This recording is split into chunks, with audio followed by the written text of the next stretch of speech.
Very soft. Are you doing the March Madness? Yes, everyone, yeah. I know. You gotta wait until I start running. And by the way, I run a March Madness pool. If anybody's interested in being part of that, all you have to do is let me know and give me an email address and it's all email. Stuff. We were recording when you first started, so. Yeah, you don't want to record them. And now it's. Now it's actually so. But let me know if anybody's interested. And that is played and anybody else who wants to play, very, very welcome. But telling me to order, Mark, will you read the rules of conduct? Sure, this is a Financial Planning Allocation Commission regular meeting on February 18th, starting at 7 o'clock. This meeting is both video and audio recorded. All those joining virtually will generally remain on mute except when speaking. If anyone joins virtually completes an audio or video disruption, they may be manually ejected from the meeting upon recommendation of the person running the meeting. And I'll get that one in a minute. There we go. For public input, please email your comments to publicinput@columbiact.org prior to 24 hours before the meeting. The public may view the video recording of the meeting on YouTube at Town of Columbia CT. Please allow approximately 48 business hours after the meeting for the video to be published. Thank you. For everybody who's able, please stand. I pledge allegiance to the flag of the United States of America and to the republic which stands one nation under God, indivisible, with liberty and justice for all. So we have. Anyone else in? I don't want to try. Barb was the drum. So. And Jen is, I think. Oh, right. All right. I think that's the computer. So if people have a chance to look over the meeting minutes, which are in the past now. One motion to approve. One second. All in favor?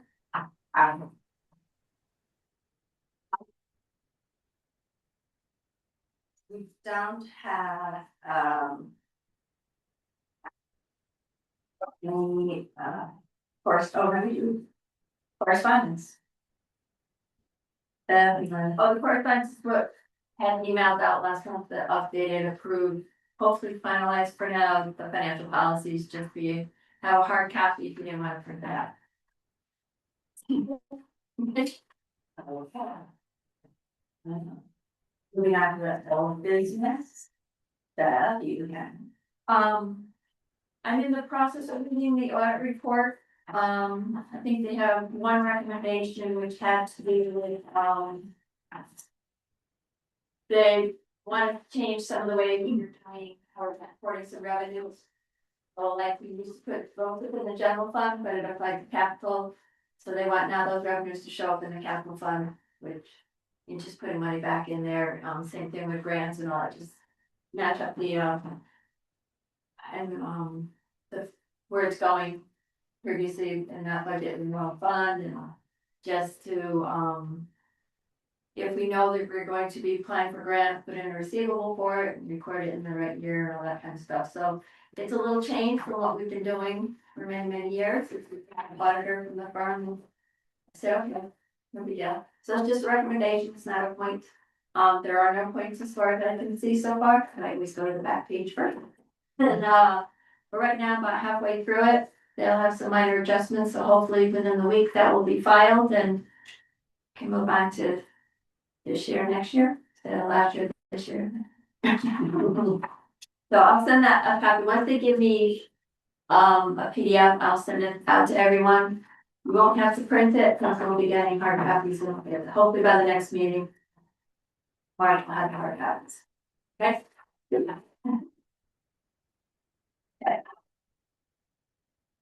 update on capital,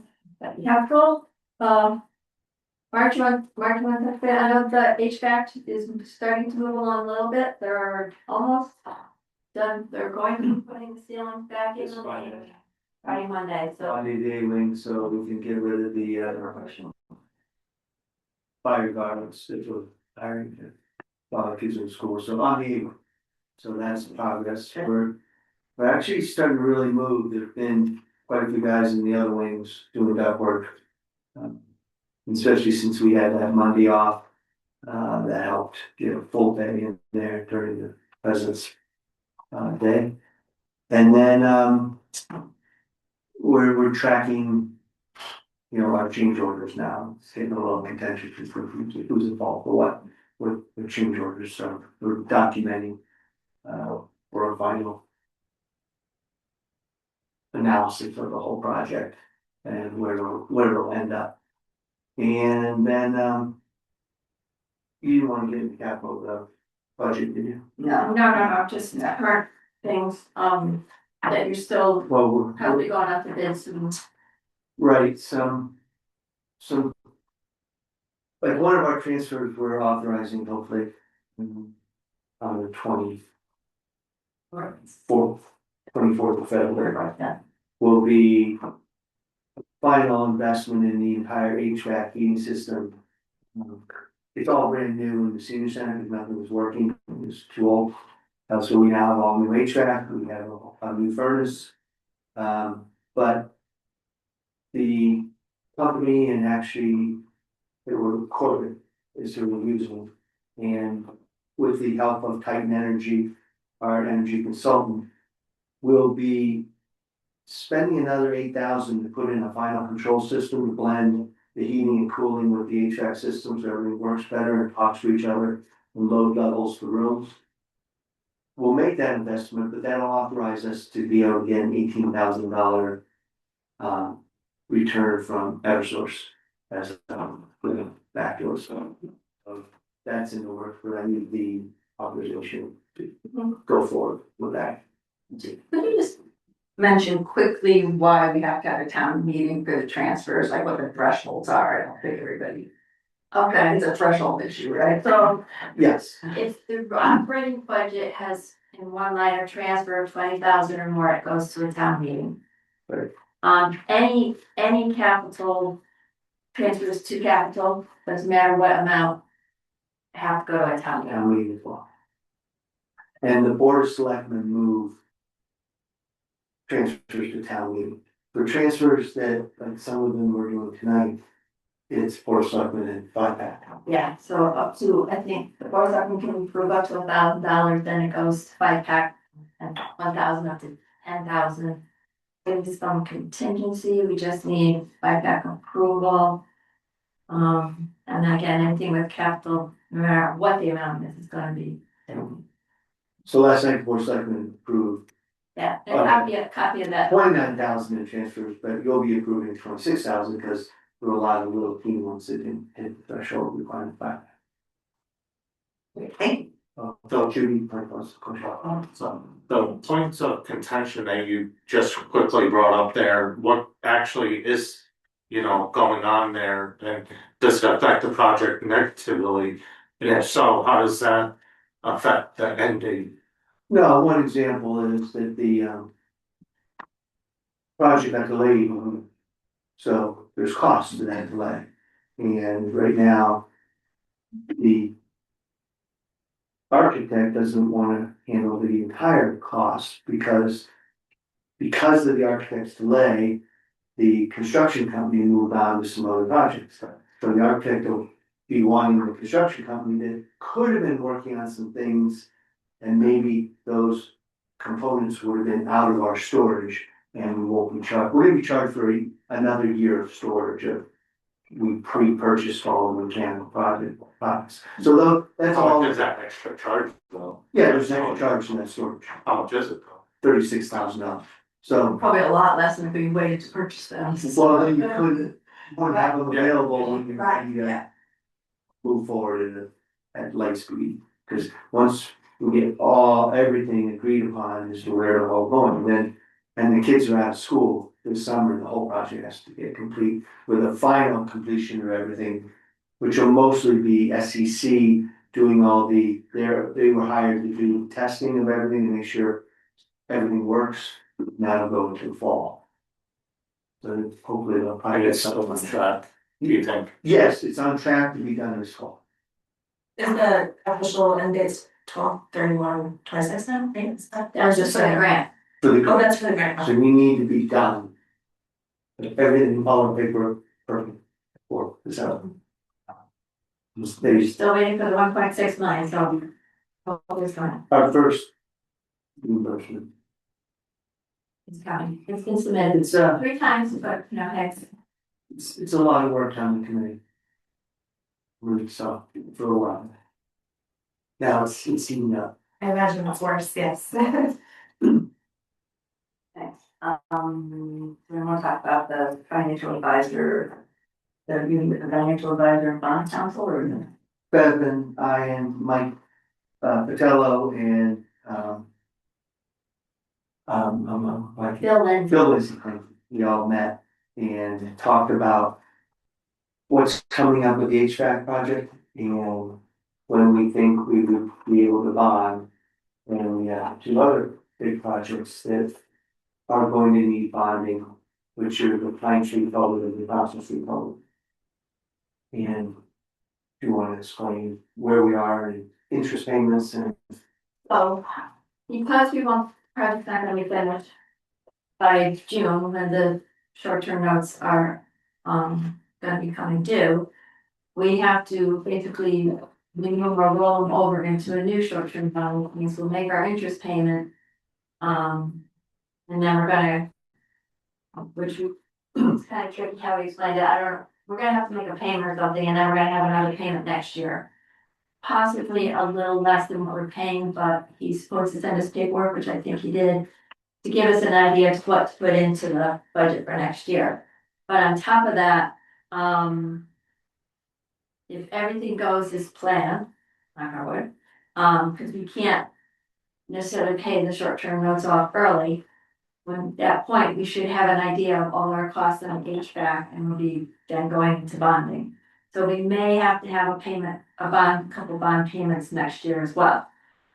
So we're gonna plan for all of that, you know, with our best guess to put it in there, so we have it.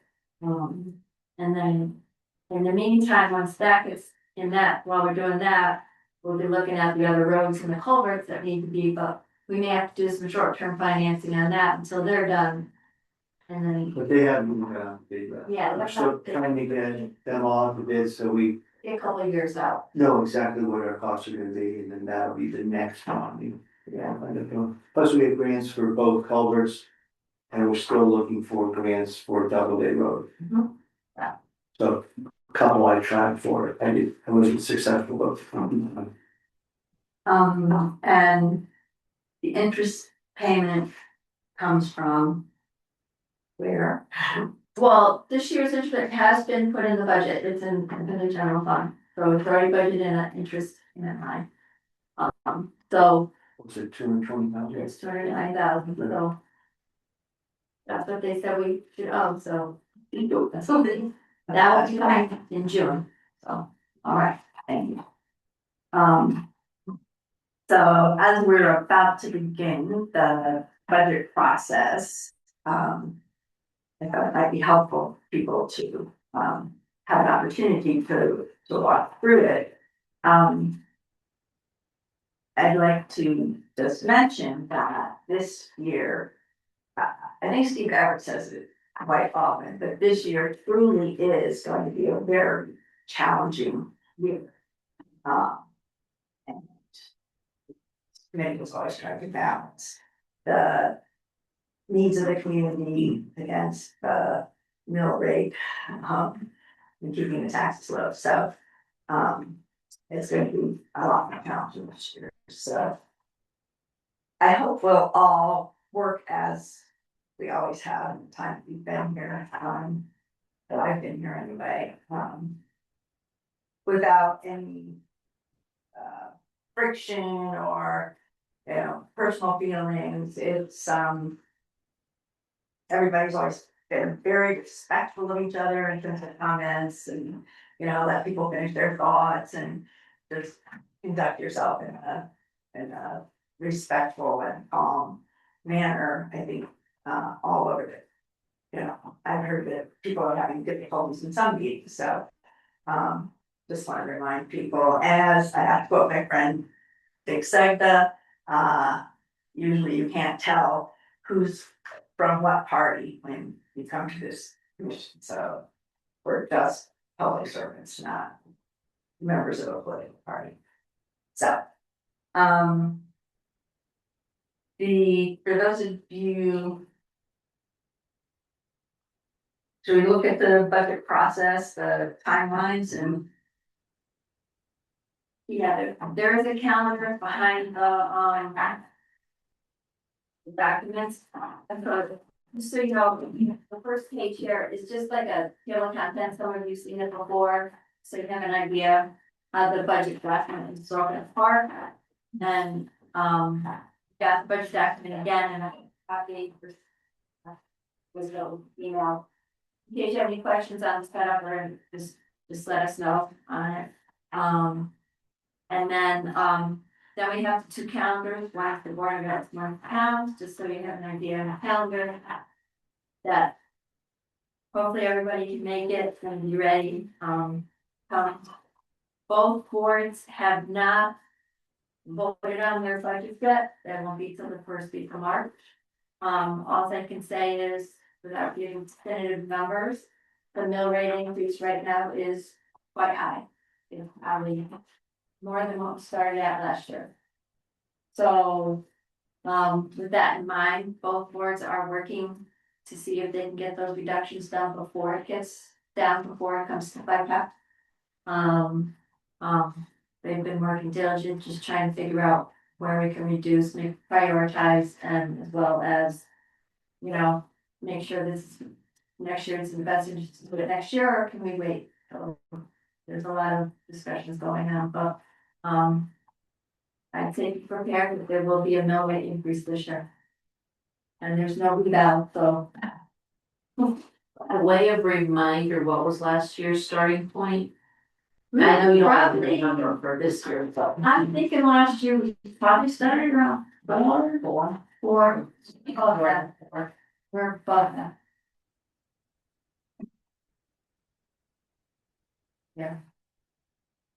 The average mill rate in the state of Connecticut is 31.3144. Up today, Was there, can you repeat that, and what was it? the average mill rate across the state, but the range is, I think, well, it's easier to talk about percentages, it's like 6% in Hartford, and so, and ours is just below 3. I'm sorry, what was the average? I just didn't hear that number. 3.1, Oh, is the increase? not the increase, but most, Mill rate, You said 30 point, 31.14 mill rate. the Yeah. average mill rate, Yeah. 31.14. yeah, That's really irrelevant unless you know what the assessment value is of the home. I mean, you're getting half an equation. All the size of the house and all that. Yeah, like old line, Just has the- a very low mill rate. Yeah. Go. Is there a target of what, obviously we don't know the mill rate to increase significantly, but where do we normally fall? Or is that a wide range? We looked for under 5% last year. Of the mill so rate, an increase. of the percent, not percentage points, of 5% of the mill rate. So, I think, can't remember, it came in, Last year. 3.5, 4? Last year, we ended up with a 1.15 mill rate increase. What percentage of, what was 4%. 4%, yeah. Yeah. So that. Well, we'll look. My goal was always to stay at or below 1%, so we were a little bit above the 1.15, but it was Yeah, we also had, relatively close. It's a target, it's not. we had to attack the general fund a little in order to. Yeah, get we were, that. like about 2 mils last year and then we took 820,000 out of that to bring it to 1 point. Just so One of the things that we look carefully at is the amount that we have in the undesignated fund balance, which is the money that we don't spend, the money that we bring in and the money that we don't spend. And we always have to take money from that balance in order to keep the mill rate down. The goal has, at least in the times that I've been allowed, the goal has been to keep the fund balance at around 17%. I think right now it's probably up around 21-22%. I think it's less than that, yeah. Which I is, think it's 19 now. what's the total amount that we have in the fund balance? I haven't looked at it, cause I'm focusing on, Just roughly.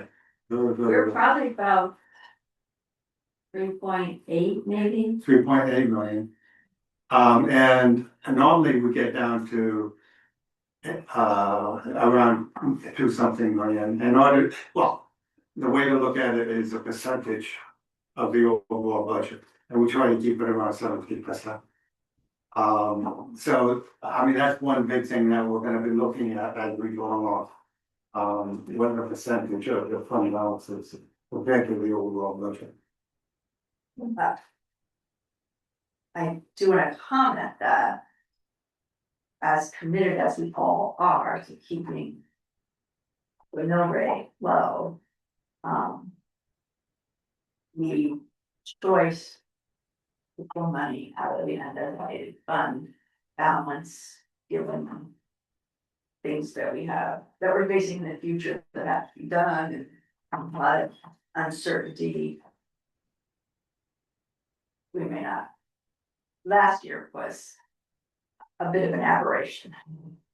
Is that? Because we typically don't take 800, it's usually more in the 500 or 600,000 range. Yeah. So it's a little bit higher than normal. Yeah. I agree.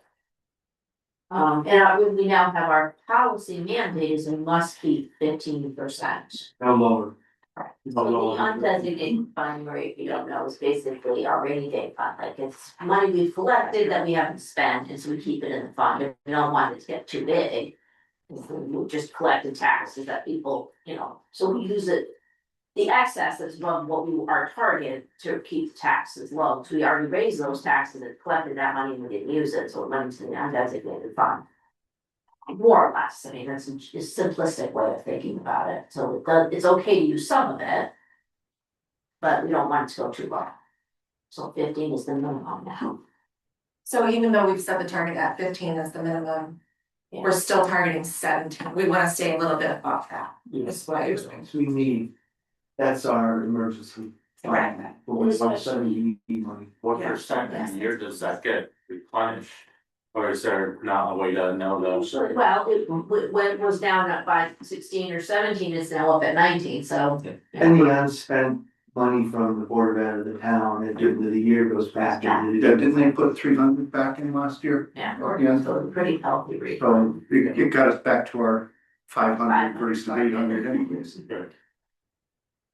Although, and this tells you how old I am, but in 2008, our fund balance went down to 7%.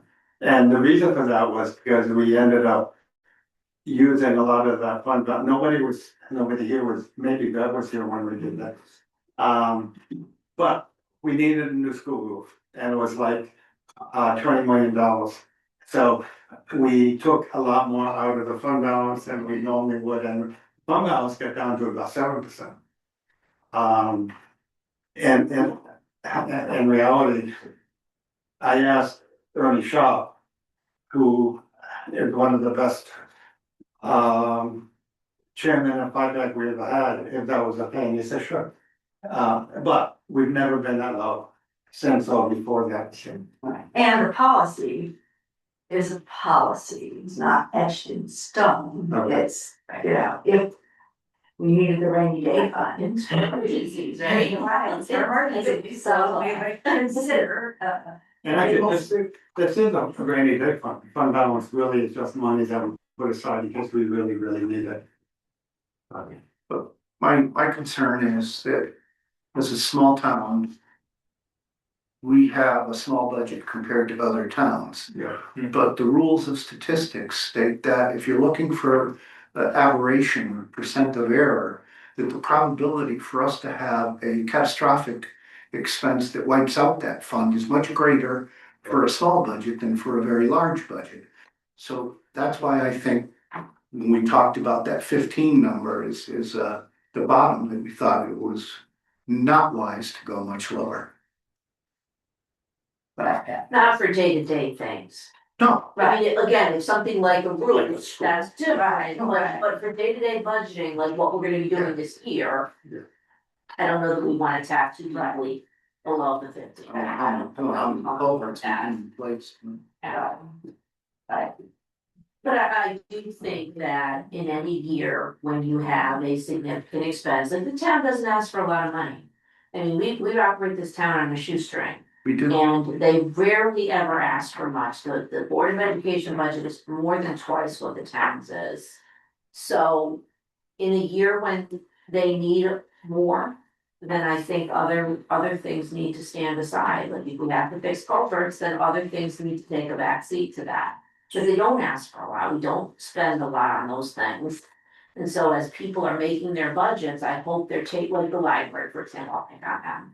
You know, they should be thinking about, okay, this is a tough year for the town isn't gonna have as much extra, so where can we tighten our belt, if at all possible? In the library and the fire department, you'll see, did dip into their own funds more than normal.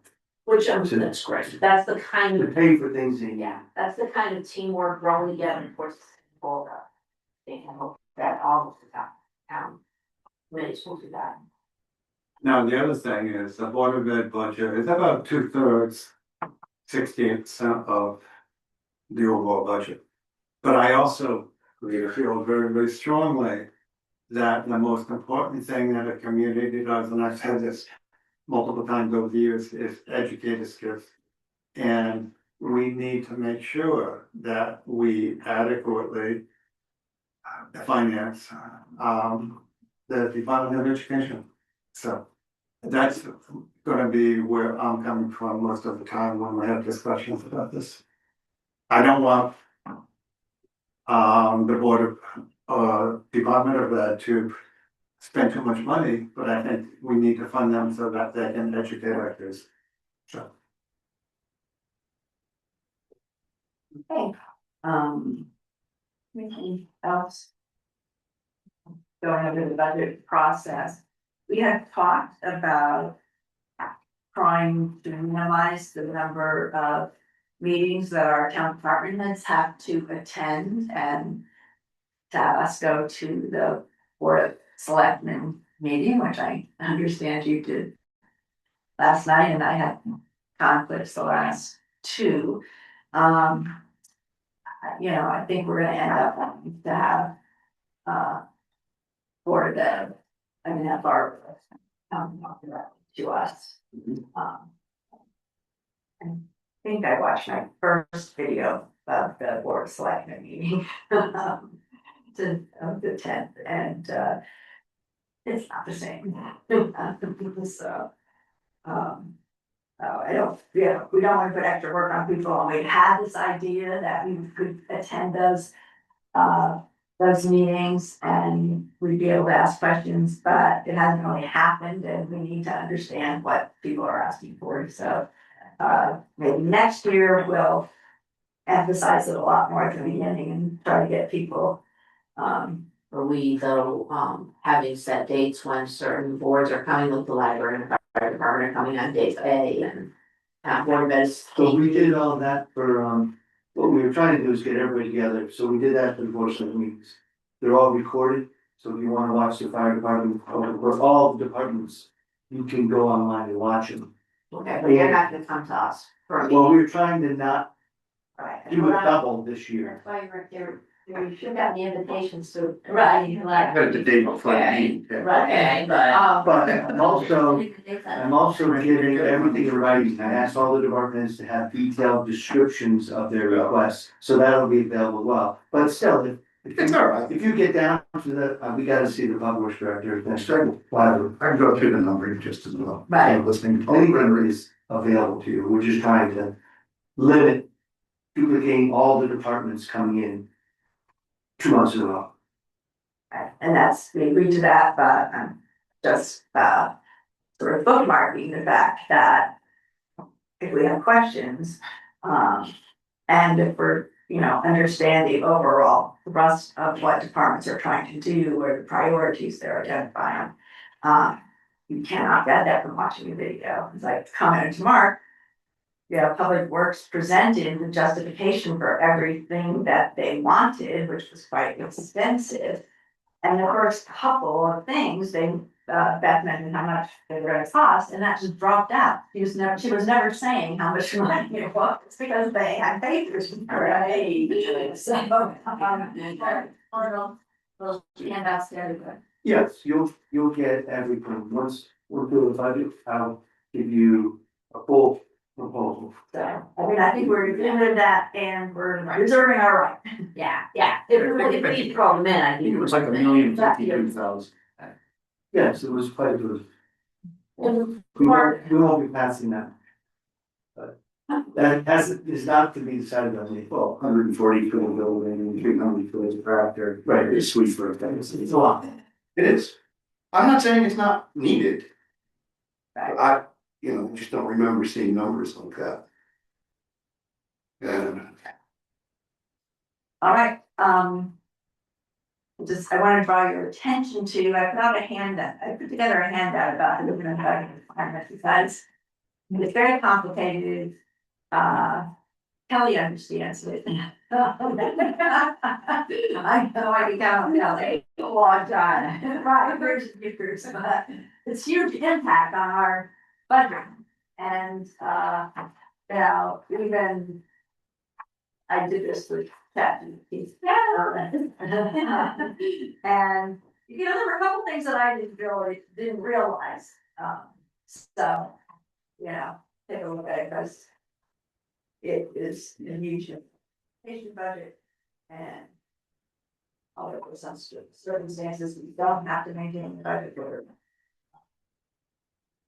you and, mostly not applicable, so. an interesting point that if our ECS goes down, we could reduce it. Yeah, Well, the problem is we never know what our ECS is before we finish the budget, right? We get an estimate usually, I think it just came out last week, so. We got it tends to be flat, It has to be, but yeah, they are, I think Mark was, handed out, I don't know what it is. The state is looking at the ECS grant again, mhm. finding there other ways to try to, put more grants out for the schools, so. Who knows, maybe they'll change it in this legislative session, nothing. But it tends to fluctuate, like 2.3, 2.4 million, so there's not much we can do about it. And it all depends on what they pass and how they calculate it. Okay. So. You have some transfers for? Yes, I do. Most of it's there to clean up or whatever,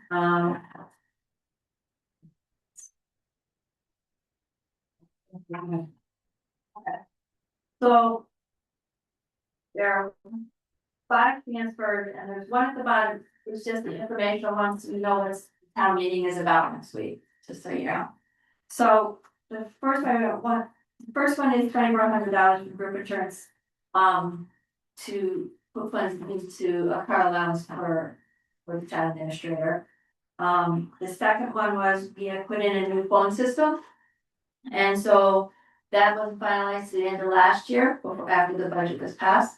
So, Mark arranged so that they would split the cost of the installation over the next year or two. So it wasn't budgeted, so we need about $9,350 to get us through this year. The next one is also, the professional tech line in IT. We needed to do what's called a SharePoint migration update to Windows 11, plus add some security to the system, so that came to $10,000. The next one is, that one is the zoning enforcement officer, which is new. One of them is she needs some supplies, there's none in her line, and also we had to hire an engineering firm for a little issue with property here in town, some Route 6. So since it's a zoning issue, the money is taken out, put into a professional tech line, it's coming from contingency, same thing with the telephone system. And then the fifth transfer is for facilities. Their line, as usual, went over budget between fixing facilities, the building official is in that line, so he needed additional money, he forms that he prints, and then, the facility truck needed some repairs that went above budget. So that's all being transferred within the facility line. So that's just basically balancing out the, budget in that department. And then the last one, that I just mentioned, in town meeting next week. It was taken from general fund 67,500. None of you have heard, a couple of weeks ago, the facility truck was basically, destroyed, by an accident on Route 6. Fortunately, the foreman did not get hurt, he was able to climb out the back window of the pickup truck, he fit through. The truck was destroyed, the good news is the plow was not damaged. But he basically got back together quickly to a police car vehicle, went into him. Got him into a snowbank, but he's very fortunate, he was just sore, and he's fine. The truck is not, the truck has been, the impact was so hard that the axle broke on the rear of the truck. Insurance. Yes, Yes. the insurance is only covering replacement value of the 2015 Chevy Silverado. So we're only getting like Insurance hours or. So the insurance company is going after the Semi-trailer. the semi truck company to recoup all their things. They're in the process of sending us the payment minus the deductible, which is only $500, but we'll get that deductible back also once the insurance company gets claims everything. It's okay. Fortunately, there was no injuries, so No workers' comp issues. No. now he got himself checked out. He was fine. The sore actually came back within the day. How about our emotional distress? Yeah. And we had our legal firm look into if there's any way through litigation we could get replacement, not just, Yeah, I would think we but would do it. it's not. Well, from the tractor trailer company? Negotiate. I mean. It may not be worth litigating, but you can certainly negotiate a higher payout. So right now, I think the payout's 20,000. Yeah, 20,000, so we owe about over 40,000 for the truck. Actually, it's gonna be less. Right. And the truck, the powder truck is ready, and once this town meeting goes, we'll have the truck by Wednesday, next week. Finding truck was not easy. That's equipped. Ready to go. What year is this truck, 39? No, 526? yeah, we look used. I don't know where all the pickups are. That was. Basically. People are pulling on. Yeah, it's good, so there. So the next transfer from contingency, $8,350. That's for the senior center installs that will get recouped through the incentive. And the last one is, $2,000 contingency to help cover the additional costs needed for the new senior center SUV that was ordered. If we have a grant, it's a 80-20, the state's giving us 80% of it. But the cost is a little higher than we originally anticipated last year, so, but it took almost a year, I think, to get this all through the approval process, so. Of course, the price adjust them also, so that's all going to town meeting next week. For those. Okay, what about this clause one? Oh, the town meeting? That's the economic development. It is, so that's the tax incentive, the board of selectmen felt that. Right now, the incentive process takes so long because it's economic development, board of selectmen, 5-pack, town meeting. So they felt that three elected agencies, well, EDC is appointed, but appointed agency to 2 elected agencies could handle a tax incentive, whether it makes sense or not for the town. So they're cutting out 5-pack. No, they're cutting out town meeting. Town meeting. So it'll still be EDC, board of selectmen, you'll have the final say, and then the incentive would be activated. Why does it say? That's not what it says. It's saying Should the board of select, incentive agreement to the, you have to give it ultimately to a body, so it's either legislative body. So the write-up was for the selectmen, but 5-pack will be in that process.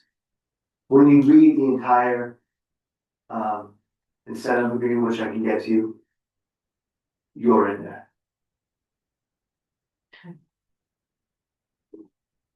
So the board of selectmen will act as legislative body to move the process forward. alright, I might have been a little more. Specific in that to what actual language would be amended, but. You amend the policy. I mean, it's already been signed. Well, I'll give you the tax incentive program, so you can read. And when is the hearing? Tomorrow? No, next Tuesday at 6:45. And it's town. Okay, we have to approve the transfer, right? Okay, I move that we approve the transfer as submitted. Have a second? Second. Who's second? Any more discussion? Steve? Okay. But the discussion could be. Made a second. In favor of approving the transfers as presented, and that I say, opposed. Motion carries.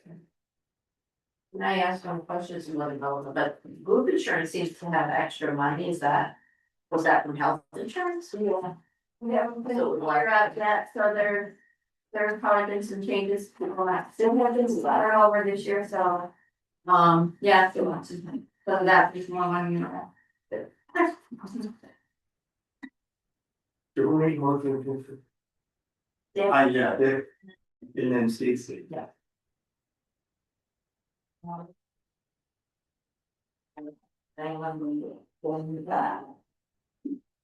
Question, did I miss the Board of Ed MBR conversation? That's really stimulating. You say yes, they have. There's a summary in here. Right. Treatment colors. Oh, yeah, no, I've gone through, reread it, looked up all the calculations and how you can take out of students out who don't go to school here and get the calculation and do that, but who does that? It'll be presented by the Board of Ed. No, that's all state, The state. all that, so basically the state tells They you, tell you your MB. which they gave you that report in the, tribal. Tribal. Need that again, I can send that, please. Yeah. I can send that out to everybody, yeah. How they know that if they don't know how many people are going to school next year? Okay, so you need the tax The incentive. MDR is kind of based on like the next year kind of thing. You don't go forward. The number of people is a very large component of it, number of students. Okay, so 5-pack out the tax incentive ordinance and the Thank you. NBR calculation for the state. The report, the annual report. Report. Oh. Any other business? Do I have a motion to adjourn? I'll move. Adjourn. I second you. It's a non-critical motion, but we always have that, that's a. All in favor, say aye. Who seconded it? You did? Yeah, yeah.